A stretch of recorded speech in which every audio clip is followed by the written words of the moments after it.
This is the Black Experience podcast, and I am your host, your executive editor, Alphonse Mccullough. And today I have the pleasure of being joined by an old friend of mine. His name is Paul Porter. You might recognize the name. You certainly will recognize the voice. Paul has been a music industry, an entertainment industry veteran for, what is it now, almost 40 years, maybe 40 Over. Come on, me. give me those numbers, bro. You got it. You're right. I read the book. You're over 40 years. Paul has been on the air in Boston, D.C., New York. He's actually created the format for one of the most successful radio stations here in Washington, D.C., Magic. And it's pretty much the format that they still run today when he was program director. Paul has also been program director at different stations here in, I'm in D.C. in the DMV area, and also New York, but he was also program director at BET back in the 90s. He has a couple of different industry organizations that he created to serve as watchdogs to address some of the problems that he felt were facing our community as far as lyrics on air and the images and even the sensibilities that were being promoted through his organization, Industry Ears, and then Rap Rehab.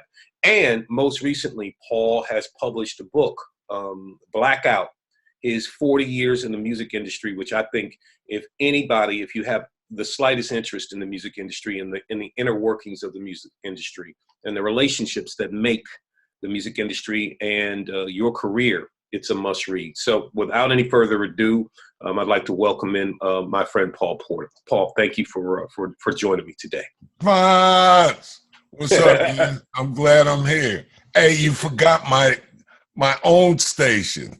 Oh, with thank my you, own brother. dollars, The Wire, 98.5 in Orlando. There you go. I'm sorry I left that out because that's really important because you put your own money into what you believe in. And I'm my own boss. Say that again for them, Paul. I'm my own boss, and it's the best feeling ever, especially in today's climate where they try to shove shit down your throat every day.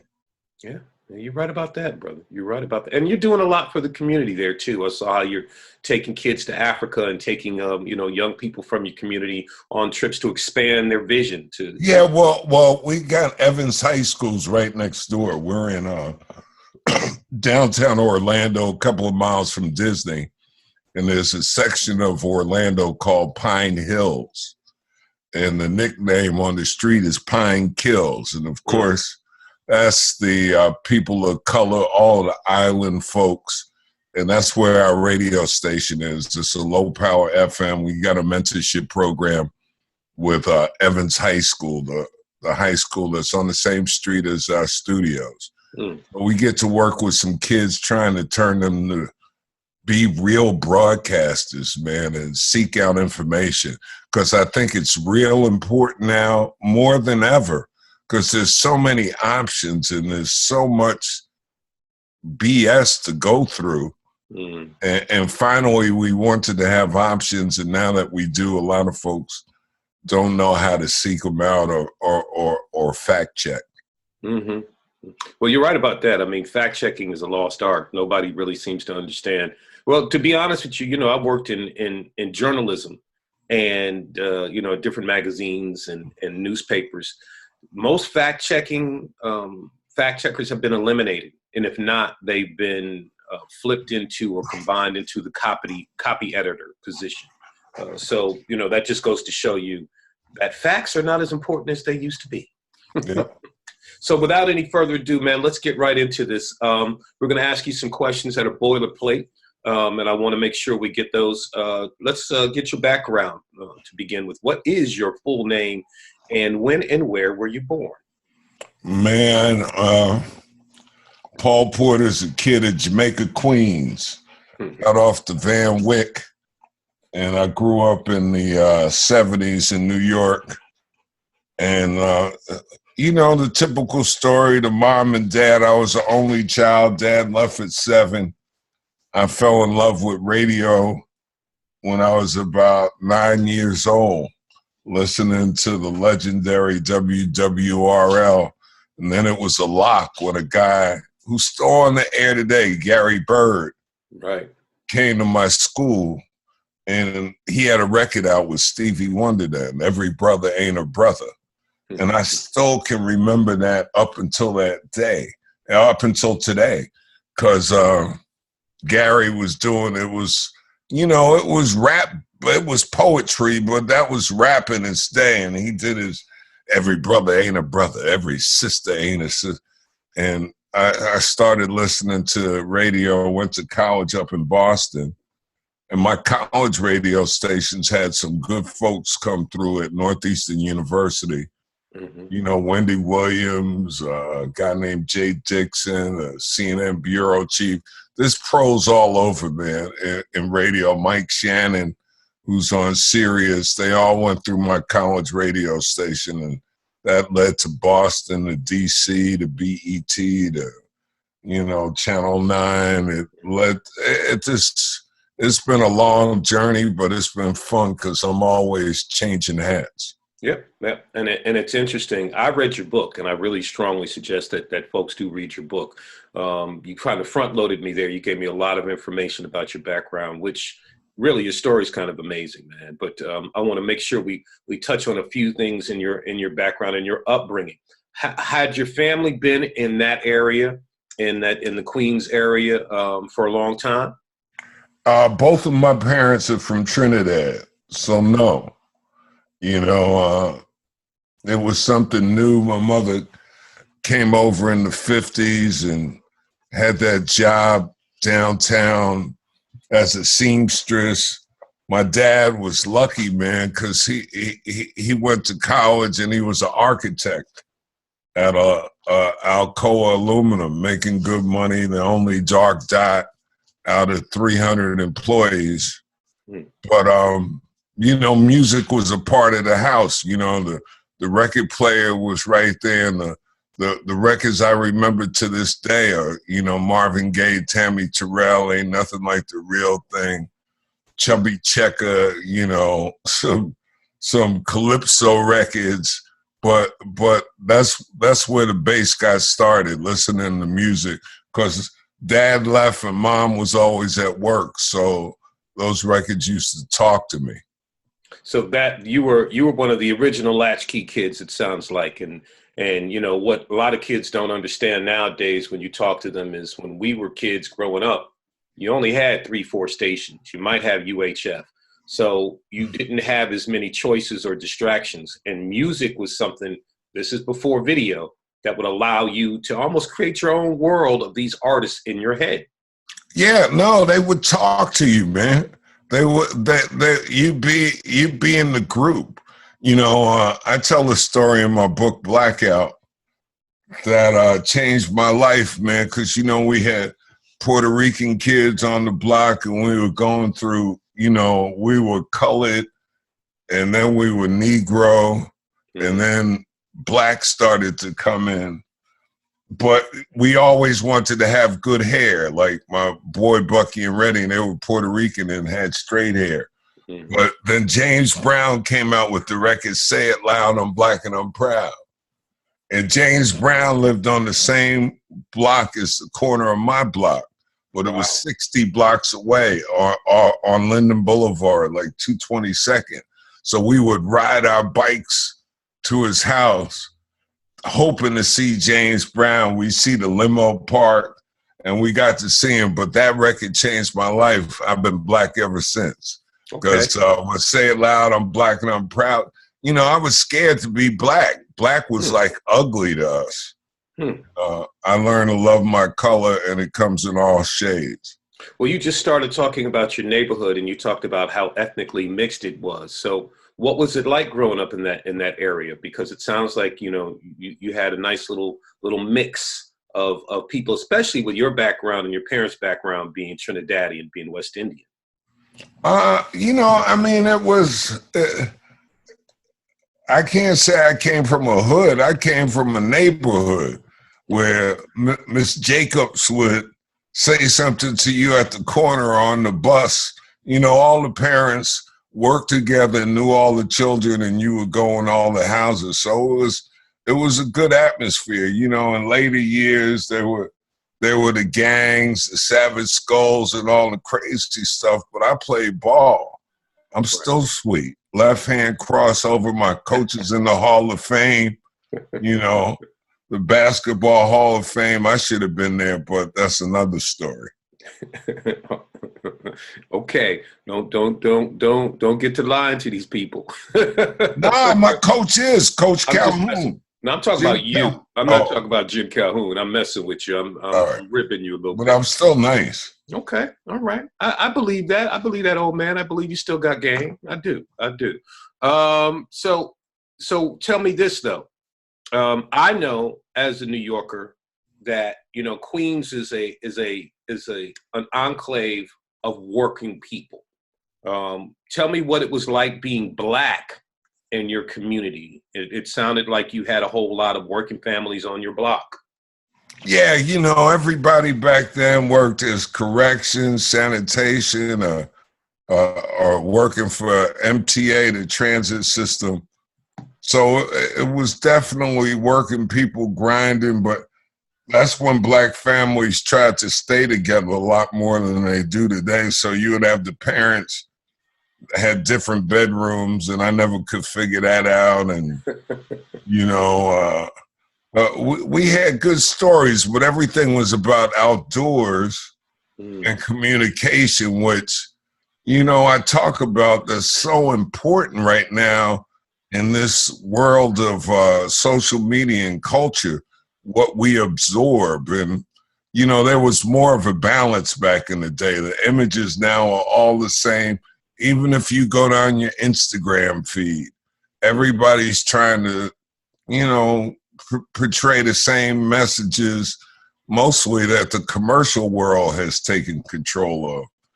And that's a lot of the importance about the book and the things I've seen over the years, is how media controls our culture and we don't really control it. That's true. What kind of gigs did you have growing up, man, before you got to college, before radio bug bit you? What kind of stuff did you do in the neighborhood?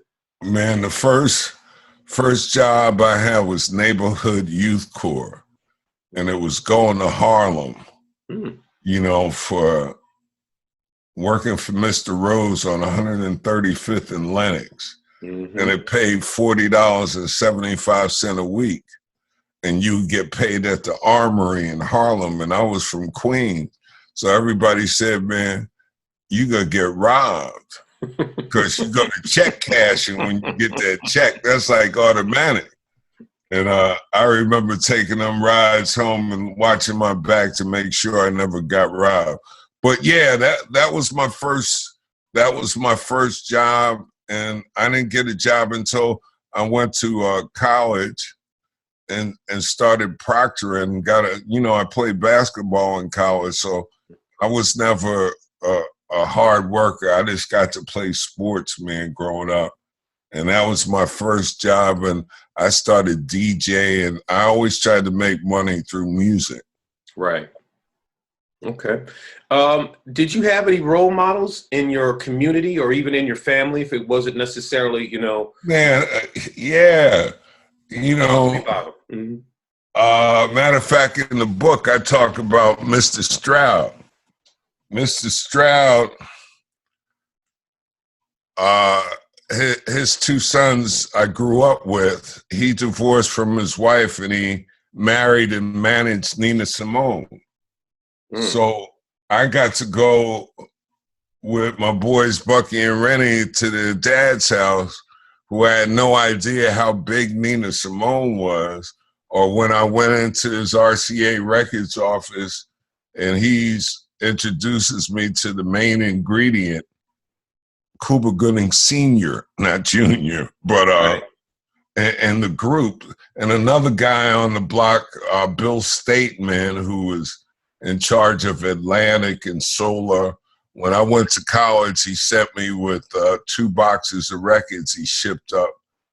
So I had some mentors early on, and a guy named Sonny Joe White in Boston, was like that radio guy for me. But I mean, there's so many influences. I've always been one to observe. You know, when you grow up in the neighborhood playing ball and the older guys keep the main court until you earn your keep. That's how I sort of grew up, like knowing that there's some rules in this and some learning in the process. But if you're good, you can, you know, blast off yourself. Yeah, you can navigate. And, you know, the older dudes, as much as they do have a level, because I remember that too, not being able to get on certain courts, that once you do graduate to that level, you are not only part of that set, but they look out for you. They kind of keep some stuff away from you too. Let's talk about segregation, man, and racism. You know, being Black in America, you deal with it every second, moment to moment. It's not a day to day. It's not an hour to hour. It's not even a minute to minute. It's a second to second reality. So can you talk about the role that segregation had in your life? I mean, well, Jamaica, Queens, man, was as Black as you can get. And when my mom decided to put me to Christ the King High School, which was in Queens, and that was all white. Right. And that was like my first real shock, because I really didn't get too much out of my environment in Queens and Long Island and, you know, a family summer trip. So I started noticing the differences and how I was looked at and how I was served. And then I went to school in Boston, a college in Boston in the 70s. Wow. There's this spot, Prudential Tower, that have these big, long escalators. And, you know, I'm a freshman playing ball. I stayed up that summer. So I'm going down the escalator, and there's like 6 white kids going up, and they say, "Yo, nigga, your mama works for me. I think she washes my clothes," something to that effect. And I'm looking at them going down that escalator, and I'm like, fuck you. My mama ain't work with you bitches, you know, something. So they run up and they go to chase me, but at the time I was 6'3", 175, could dunk on a half a step. Right. And I ran back to campus as fast as I could, but then I started catching all types of stuff in Boston. You know, as integrated as college was in terms of Blacks and whites, what happened in the city was something different. And of course, I've seen it over the years, you know, but to be honest, I see more Black folks holding up Black folks when it comes to the work environment and not passing the baton on. That's why I always try to teach and share, because there's not too many hands on that pull-up anymore. Everybody's just holding on to things. And the music industry, to me, is like the worst game. Like almost everybody in like key roles are like suckers, you know, because that's how they've sort of made it into this mix of, you know, it's a world of metrics and data right now. It's not about imagery. It's not about talent. It's about IG. But wait a minute. Let's define, and there's 2 questions I want to ask you. I want to delve a little deeper. One is about suckers, and then I'm going to go back to racism. Define what you call a sucker in this industry right now. I mean, there's so many people going through the motions. Just look on any awards list, you know, the BET Awards or All Hip Hop Awards. They'll name somebody who's been at a job for 20 years at iHeart or Atlantic Records, and they ain't doing nothing to improve the culture. They're holding on to a job, sort of putting everybody through the motions. They might have 1 or 2, but they haven't changed or led anything.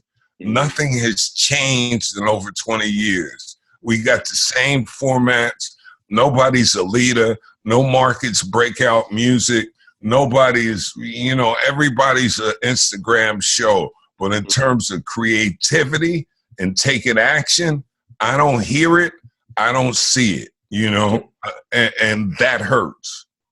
It's got to, especially the way that, you know, music used to be broke. Sonny Joe White is a legend. And to have somebody like that as your mentor to start out is amazing, because we grew up at a time where you could hear, you know, all kinds of different music on your favorite radio station. It wasn't just the same 20 songs, really, I'm sorry, 10, 15 songs. Yeah. It just wasn't. One of the things I remember about coming to Massachusetts, I lived in Cambridge, but I went to Boston all the time to play ball and to hang out. And it was just, Boston was just blacker than Cambridge. And I remember that as a kid. It was a shock to my system. It wasn't like I had encountered racism before, but the particular brand of racism in Boston as a kid encountering that kind of messed my head up. Did you experience the same thing or a version of that? Oh. I mean, you talked about the escalator, but you know, Oh no, it happened all the time in Boston, man. I was walking home from my girlfriend's house, and all of a sudden a police car picks me up, handcuffs me, throws me in the back, and says, we're bringing you, you might be the subject of a robbery. Wow. I was in the car for 2 hours in the cold, and somebody sticking flashlights looking at me at the back seat. Wow. So it was, and then they dropped me off. Instead of dropping me at home, they drive by my house to drop me where they picked me up at. So, and I'm not, racism ain't going away. It ain't ending. Am I prepared for it? Do I understand it? Do I have to work hard to get around it? It's cool, but I just want folks to be aware of it. And I'm no racist because some white folks help me out just as much as any other black folks. But the system is crooked, and it's always gonna lean to garbage. And those suckers in those positions who are taking those big checks and doing nothing, they gotta live with it, man. The good thing, I can be at peace with myself forever because I've never been a sucker for the dollar. And that's probably why I only got 20 in my pocket. Brother, believe me, a lot of people call it selling out. I call it selling in. You're basically deciding what your price is going to be, and what you need to reconcile your lack of morals or standards. And you know the industry. There are a lot of people who come into this game and come in ramrod straight, and by the time they're done, they're bent over. And they don't really have anything to show for it other than some plaques on the wall or, some good stories to tell. Yeah, and even if you got money, it's not even like a story. It's funny, man. I'm not a fan of thieves. And there was a IG feed with a brother, man, who has one of the top labels out of Philadelphia, who and I was like, yo, they robbed everybody on that label. Wow. Everybody on that label got robbed. Like, so when I look at you today and you're rich and wealthy and everybody else that was part of that got robbed, I don't want to be a part of that. Like, I can't appreciate, it's like root for the crack dealer, who comes up and buys some turkeys. I'll pass. But I'm sorry to get off topic, man. No, that's important because it's something that not only you relate to, but it's also something that unfortunately people don't understand the business side of this, of entertainment. And really most people get into sports, entertainment, whatever they get into, and their minds were never focused on understanding the business side. One of the things I'm really appreciative of the people who trained me and gave me an education told me there's a reason business is a bigger word than show in the term show business, because the business people are steady working at how to monetize you as a product without investing a whole lot of money and then reaping, the benefits and the gross and giving you pennies on the dollar. That still exists today. And it's amazing, with all of these different platforms for distribution and getting out there, how people are still willing to be victimized. And, it's a harder way to go if you're knowledgeable, especially if you're a kid or a young person in the room. They, of course, would rather deal with the person who's easier to manipulate. So, yeah. Well, that's why I put together, I got a site that's been up 9 years now. It's called raprehab.com. And raprehab.com, it has a section called Brain Food and Do It Yourself.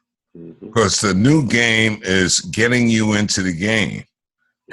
People make more money on that than they do from selling, you know, to get somebody to invest 1,000 on Instagram followers, 10,000 in the studio, 5 for this, and no plan on success or streaming or playlist.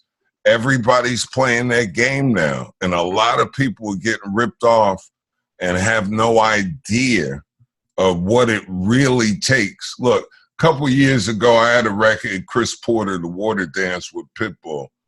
We did 64 million streams. That doesn't sound like a lot, but I bet you 98 out of 100 people, you know, independents, haven't had a record that did 64 million of anything. Right. That's how difficult it is. And how much money did we make off of that? Like $200,000 with like $100,000 investment up front. Right. And that ain't no money. Right. But, you know, of course there's things I've learned, but it's a tough business, man. It's not for everybody. And if you want to be in it just to be close to everybody, it definitely ain't gonna work. No. Yeah, man, we could talk about that, and once again, we could talk about that for a long time. You can, and again, you could hold and teach a master class on the ins and out and what's real and what isn't, what's tangible and what isn't. And I strongly encourage any and everybody who's listening to pick up your book, Blackout, the book by Paul Porter. It just gives you a real honest on both sides. Well, Alphonse, let me tell you, man, every book I sell from blackoutthebook.com, I put my phone number in it. Yep. And do you know how many calls I've gotten? Thousands, some from artists, some from parents, and some, you know, this with all the different issues, you know, that people have, and or some of the memories and why this is happening. Because when you think of music today, I call it the microwave era. Everything's a real quick burn. You know, Cardi B will make $50 million in 2 years. Right. And you know, 20 years from now, she'll be a distant memory. You know, there's, and maybe not. And it's not to get on Cardi, but it's sort of to say how the system works. You know, we went from musicians to now we're going to only image. You know, There was always, Stevie had more than a voice. He was a musician. I mean, Michael Jackson was really a musician. Right. Just not a singer. Right. You know, so now it's a different time and music suffered. But you can also see that personal, like those records you had in your past that were part of your lives.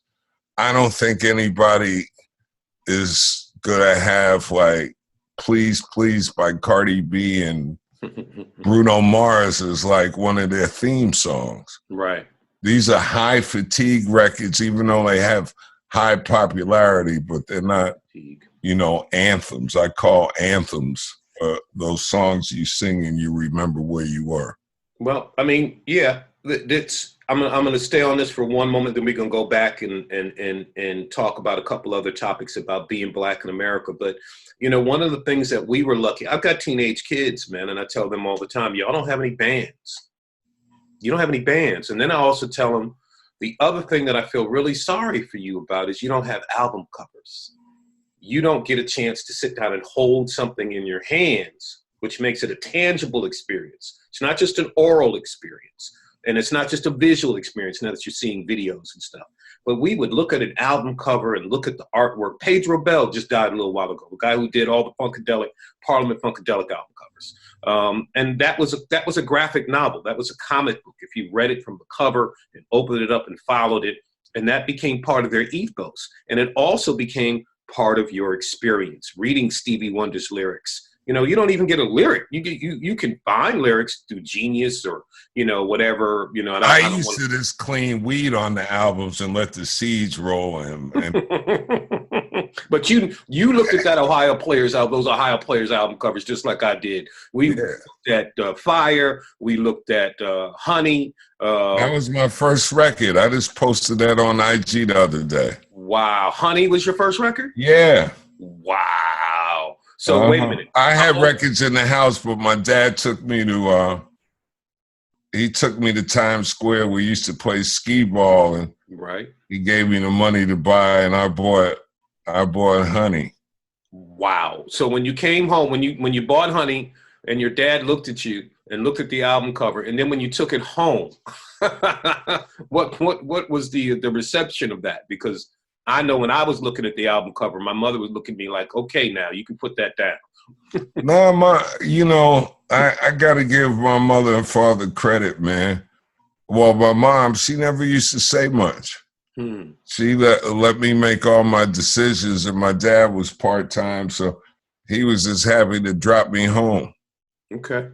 You know, so my mom never, you know, she was a hard worker, not a big talker. That's why music was so important, and it continues to be important for me.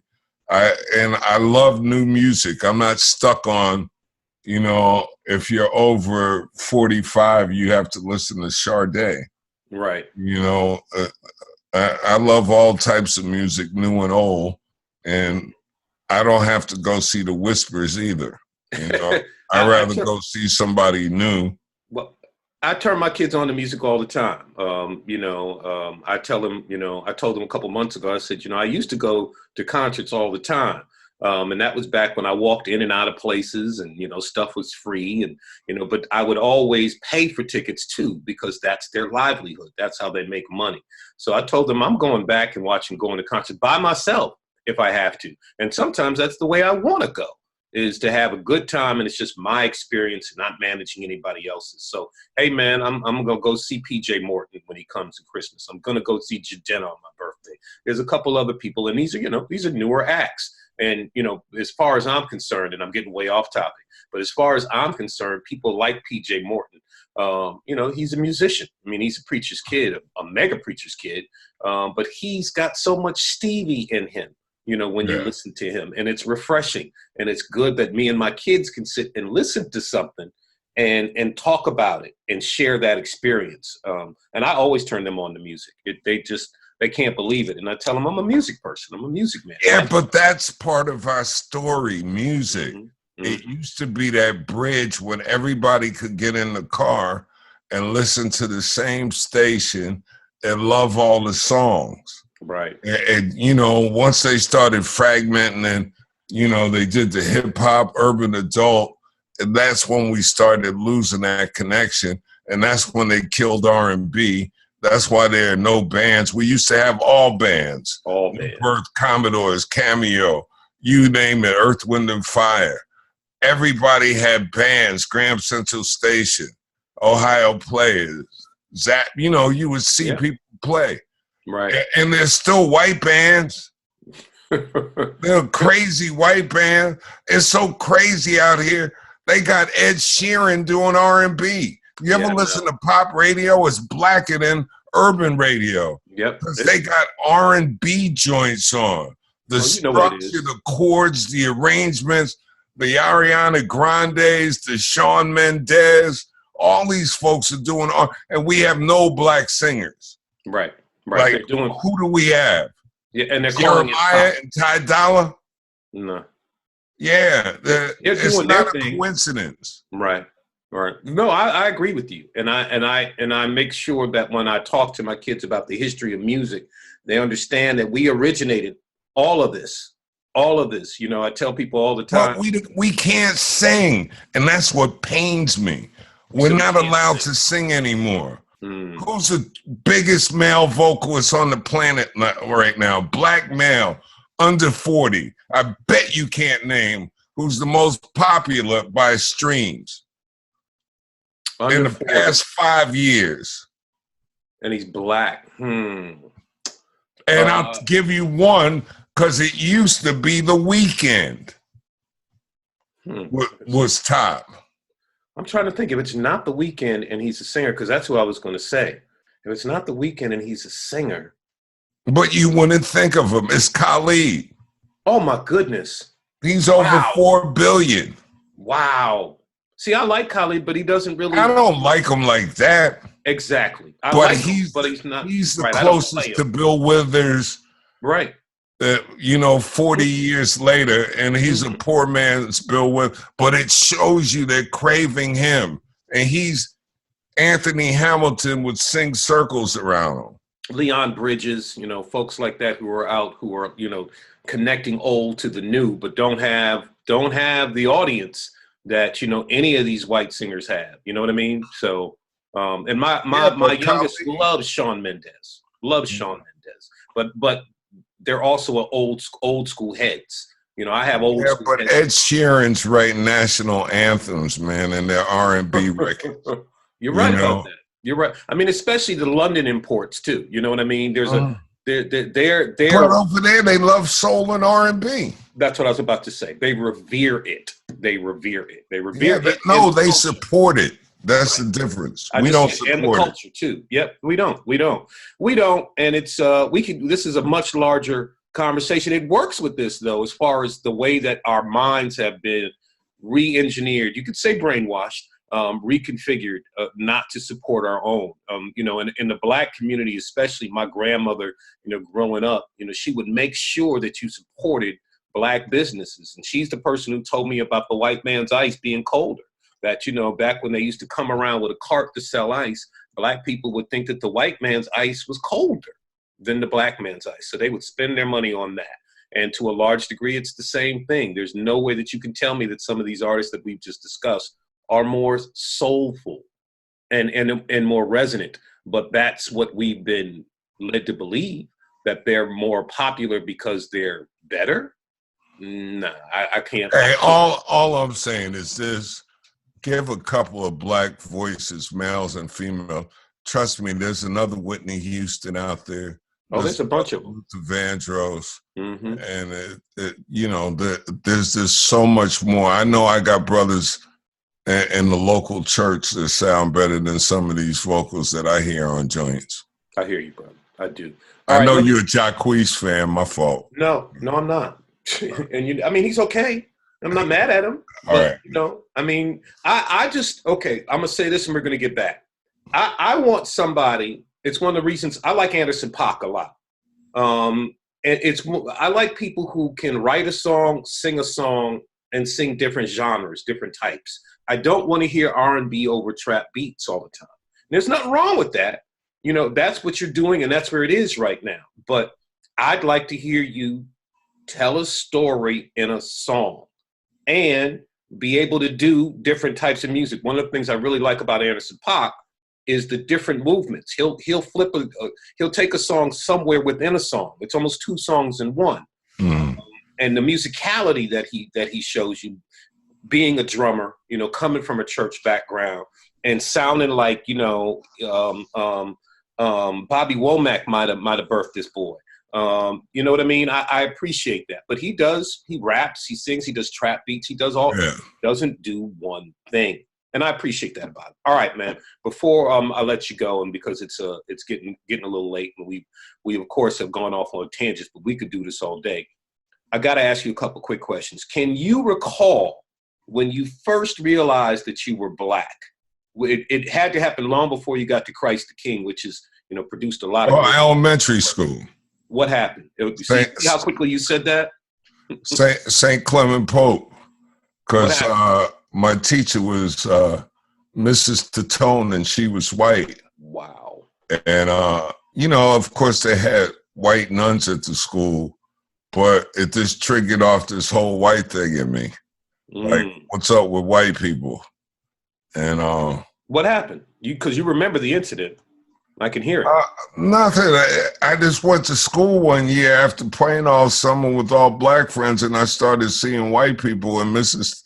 Tatone, and I started asking questions. I can't remember what short answer my mother gave me, but that was just my whole my first black-white thing. Mm-hmm. You know, because on Jamaica Avenue, we didn't see no black people. But we saw white people at the store at Perrietti's, you know, because white folks used to own the stores in the black neighborhoods then. Mm-hmm. And, you know, before we hit Bodega Land. Bodega Land. Yes, sir. Yeah, but, yeah, that was the first time with race. Okay. Are you old enough to remember when any of our presidents or Malcolm X or any of those folks were killed? It might have resonated in your community. Oh, yeah, Martin Luther King. Yeah, I was a young guy. I definitely realized that. How old were you? I think I was 10 or 11. Okay. When King died. Okay. Yeah, and I remember when Kennedy died too, but I didn't get it. I started to get it with King. I remember when Malcolm X, because my father was Leroy X. Mm. So, but his middle name was Xavier, but he used to call himself Leroy X. Mm. And, you know, I don't know. Mm. Tough I subject. mean, go ahead. I'm sorry, brother.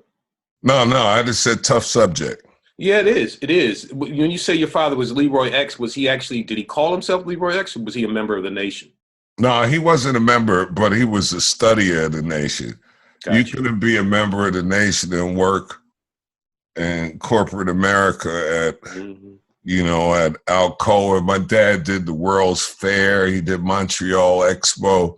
Oh, wow. He was doing, and that's when you really had to make the choice. You could have money for your family and he chose that way. I feel you. All right, Paul, 2 last questions, and we'll wrap this up. What advice would you give to the younger generation, man? Man, try to tag on to people and team up with people that have been through some of your experiences. And I know most folks don't listen, but at least if you get to hear options and to hear circumstances and to hear situations, it'll just open doors for you and maybe let you know that it's okay, that you got to deal down these paths. I'm just saying, this build some partnerships with winners and not losers. That's good advice. That's good advice. Last one, and this is our last one. We'll wrap it up. In your lifetime, how much progress have Black people made? Is there? Of course, there's more to do, but how much progress do you think we've made? Man, we go back and forth.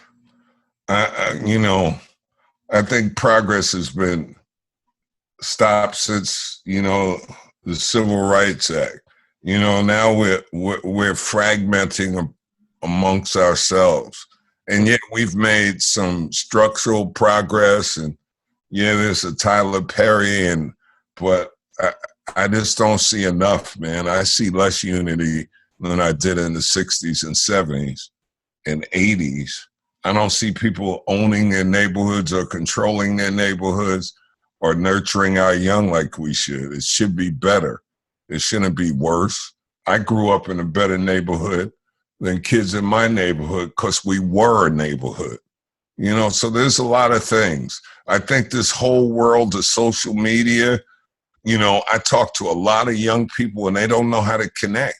They don't know how to sell themselves in the room because they're texting and not talking. They're not building and dealing with conflict resolutions. They're watching video. They're not posting video. They're not selling themselves and building their character and building up that word library in their head that they can use to get them out of any situation, except don't shoot, don't shoot. Wow. You know, that's one of the things that we were trained to do. And it sounds like, when I say we, I'm talking about my family and the kids in my family. You always were taught not only to stand up for yourself, but you were taught how to advocate for yourself.